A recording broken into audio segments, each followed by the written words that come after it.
അധ്യാത്മരാമായണം കിളിപ്പാട്ട് അയോധ്യാകാന്ഡത്തിലെ ഒരു ഭാഗമാണ് ലക്ഷ്മണ സാന്ത്വനം. കൈകേയിയുടെ നിർബന്ധത്തിനു വഴങ്ങി ദശരഥ മഹാരാജാവിന് രാമാഭിഷേകം മാറ്റിവെക്കേണ്ടി വന്നു. ശ്രീരാമനെ രാജാവായി വാഴിക്കുകയില്ല എന്നു മാത്രമല്ല, ശ്രീരാമൻ 14 വർഷം വനവാസം സ്വീകരിക്കുകയും വേണം. ദശരഥ മഹാരാജാവിന്റെ നിർദ്ദേശപ്രകാരം വനവാസത്തിനൊരുങ്ങുന്ന ശ്രീരാമൻ അമ്മ കൗസല്യയോട് യാത്ര ചോദിക്കാൻ അന്തഃപുരത്തിലെത്തുമ്പോൾ അനുജൻ ലക്ഷ്മണനെ കണ്ടുമുട്ടുന്നു. അഭിഷേകം തടസ്സപ്പെട്ടതറിഞ്ഞ് കുപിതനായി മാറിയ ലക്ഷ്മണൻ എന്തു വില കൊടുത്തും അഭിഷേകം നടത്തും എന്ന് തീരുമാനമെടുക്കുന്നു. കോപത്തിനും താപത്തിനും വശംവദനായ ലക്ഷ്മണനെ ശ്രീരാമൻ സാന്ത്വനിപ്പിക്കുന്ന ഭാഗമാണ് ഇവിടെ പ്രസ്താവിക്കുന്നത്. വത്സ സൗമിത്രേ കുമാരാ, നീ കേൾക്കണം മത്സരാദ്യം വെടിഞ്ഞെന്നുടെ വാക്കുകൾ. നിന്നുടെ തത്വമറിഞ്ഞിരിക്കുന്നിതു മുന്നമേ ഞാനിടൂ. ഇന്നുള്ളിലെപ്പോഴും എന്നെക്കുറിച്ചുള്ള വാത്സല്യപൂരവും നിന്നോളമില്ല മറ്റാർക്കും ഇന്നുള്ളതും. നിന്നാൽ അസാധ്യമായില്ലൊരു സംഗതി, നിർണയമെങ്കിലും ഒന്നിതു കേൾക്ക നീ. ദൃശ്യമായുള്ളൊരു രാജ്യദേഹാദിയും വിശ്വവും നിശേഷധാന്യതനാദിയും സത്യമെന്നാകിലേ തൽപ്രയാസം തവയുക്തമതല്ലായികിലെന്തതിനാൽ ഫലം. ഭോഗങ്ങളെല്ലാം ക്ഷണപ്രഭാചഞ്ചലം, വേഗേന നഷ്ടമാമായുസ്സു മൂർഖനീ. വന്യസന്തപ്തലോഹസ്താം ഭുബിന്ദുനാ സന്നിപം മർത്യജന്മം ക്ഷണഭംഗുരം. ചക്ഷുശ്രവണകളസ്തമാം ധർദുരം ഭക്ഷണത്തിനപേക്ഷിക്കുന്നതുപോലെ. കാലാഹിനാ പരിഗ്രസ്തമാം ലോകവുമാലോലചേതസാ ഭോഗങ്ങൾ തേടുന്നു. പുത്രമിത്രാർത്ഥകളത്രാദിസംഗമം എത്രയും അല്പകാലസ്ഥിതമൂർക്കനീ. പാന്തർ പെരുവഴിയമ്പലം തന്നിലേതാന്തരായി കൂടി വിയോഗം വരും പോലെ, നദ്യാമൊഴുകുന്ന കാഷ്ടങ്ങൾ പോലെയും എത്രയും ചഞ്ചലമാലയ സംഗമം. ശ്രീരാമൻ ലക്ഷ്മണനെ വളരെ വാത്സല്യത്തോടെ, ബഹുമാനിയായ സുമിത്രയുടെ പുത്ര, കുമാര, തീരുമാനങ്ങളിൽ എടുത്തുചാട്ടമുണ്ടാകരുത്. നീ മത്സരബുദ്ധി വെടിയുക. നിന്റെ മനസ്സ് എന്താണെന്നും നിനക്ക് എന്നോടുള്ള വാത്സല്യവും എത്രമാത്രമാണ് എന്നും എനിക്ക് അറിവുള്ളതാണ്. എങ്കിലും എൻ്റെ വാക്കുകൾ നീ കേൾക്കുക. ഈ കാണുന്ന രാജ്യം, ദേഹം, ധനം, ധാന്യം ഇവയെല്ലാം സത്യമാണെങ്കിൽ മാത്രമേ അതിൻ്റെ നഷ്ടത്തിൽ ദുഃഖിക്കേണ്ടതുള്ളൂ. സുഖഭോഗങ്ങളെല്ലാം മിന്നൽ പിണർ പോലെ നൈമിഷികമാണെന്നും ജീവിതം ക്ഷണികമാണെന്നും ശ്രീരാമൻ ലക്ഷ്മണനെ ബോധ്യപ്പെടുത്തുന്നു. ചുട്ടുപഴുത്ത ലോഹത്തിൽ വീഴുന്ന വെള്ളത്തുള്ളി ക്ഷണനേരം കൊണ്ട് ഇല്ലാതാകുന്നതുപോലെ ക്ഷണികമാണ് മനുഷ്യജീവിതം. അല്പമാത്രമായ ജീവിതത്തെ കോപത്താൽ നിറയ്ക്കുന്നത് വ്യർത്ഥമാണ്. പാമ്പിന്റെ വായിൽ അകപ്പെട്ട തവള ജീവൻ അവസാനിക്കുന്ന നിമിഷത്തിലും ഭക്ഷണത്തിന് ആഗ്രഹിക്കുന്നതുപോലെ, കാലമാകുന്ന പാമ്പിന്റെ വായിലിരിക്കുന്ന മനുഷ്യർ ചഞ്ചലമായ മനസ്സോടെ സുഖഭോഗങ്ങൾ തേടുകയാണ്. പുത്രന്മാർ, മിത്രങ്ങൾ, ഭാര്യ തുടങ്ങിയവരോടൊത്തുള്ള ജീവിതവും അല്പകാലത്തേക്ക് മാത്രമാണ്. വഴിയാത്രക്കാർ ക്ഷീണം മാറ്റാൻ വഴിയമ്പലത്തിൽ ഒത്തുകൂടി പിരിഞ്ഞു പോകുന്നത് പോലെയും, നദിയിലൂടെ ഒരുമിച്ചൊഴുകി വരുന്ന തടിക്കഷ്ണങ്ങൾ പലയിടങ്ങളിലേക്ക് വഴിപിരിഞ്ഞു പോകുന്നത് പോലെയുമാണ് അസ്ഥിരവും യാദൃശ്ചികവും തുടർച്ചയില്ലാത്തതുമായ കുടുംബ ബന്ധങ്ങൾ. ലക്ഷ്മിയും അസ്ഥിരയല്ലോ, മനുഷ്യർക്കു നിൽക്കുമോ യൗവനവും പുനരധ്രുവം. സ്വപ്നസമാനം കളത്ര സുഖം നൃണാം, അല്പമായുസ്സും നിരൂപിക്ക ലക്ഷ്മണ.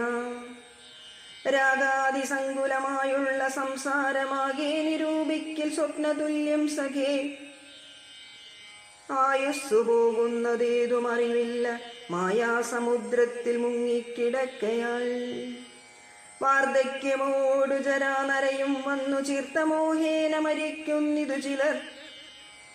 രോഗങ്ങളായുള്ള ശത്രുക്കളും വന്നു ദേഹം നശിപ്പിക്കുമേവനും നിർണയം. വ്യാഘ്രിയെപ്പോലെ ജരയുമടുത്തു വന്നാക്രമിച്ചിടും ശരീരത്തെ നിർണയം. മൃത്യുവും കൂടൊരു നേരം പിരിയാതെ ഛിദ്രവും പാർത്തു പാർത്തുള്ളിലിരിക്കുന്നു. ദേഹം നിമിത്തമഹം ബുദ്ധി കൈകൊണ്ടു മോഹം കലർന്നു ജന്തുക്കൾ നിരൂപിക്കും. ബ്രാഹ്മണോഹം നരേന്ദ്രോഹമാട്യോഹമെന്നാമ്രേഡിതം കലർന്നിടും ദശാന്തരേ. ജന്തുക്കൾ ഭക്ഷിച്ചു കാഷ്ടിച്ചു പോകിലാം, വെന്തു വെണ്ണീറായി ചമഞ്ഞു പോയിടിലാം.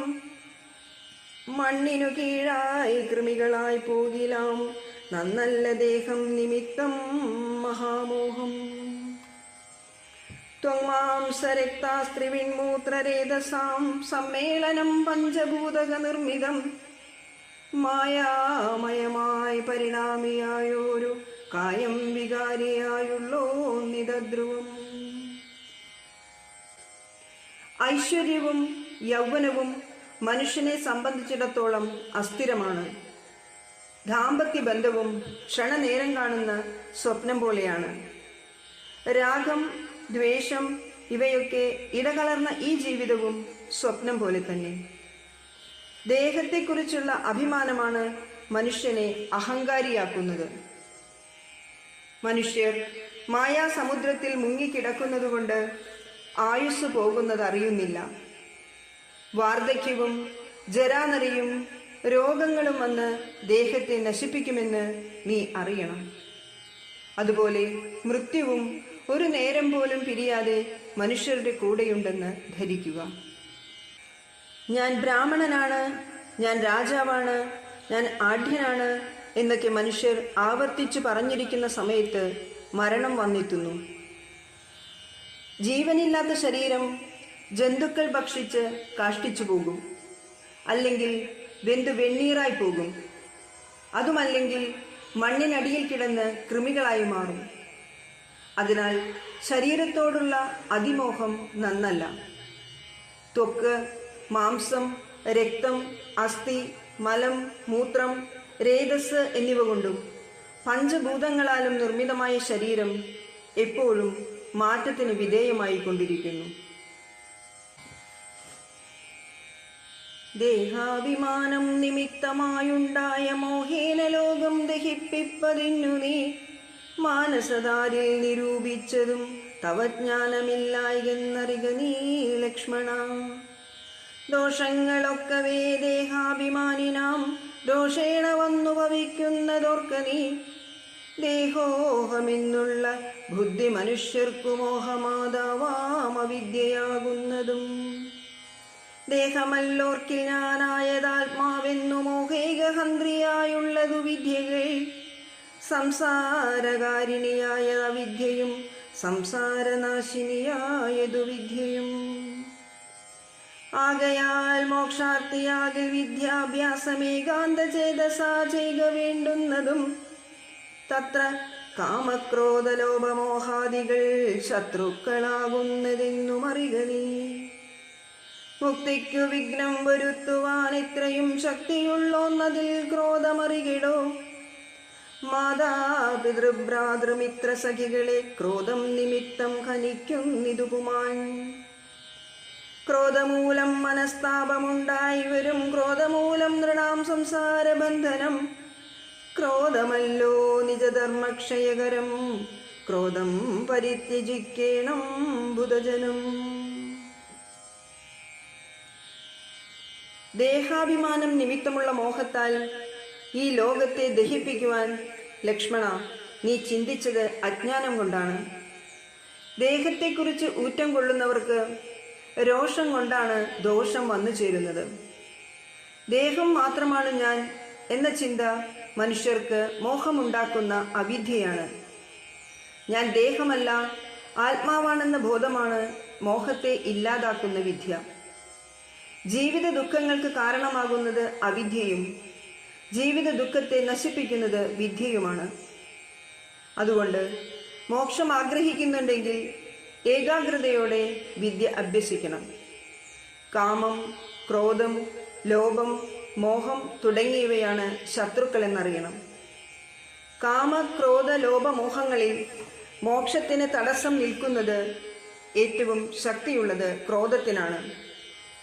മാതാപിതാക്കൾ, സഹോദരർ, സുഹൃത്ത്, സഖി എന്നിവരെ പോലും ക്രോധത്താൽ മനുഷ്യർ വധിക്കുന്നു.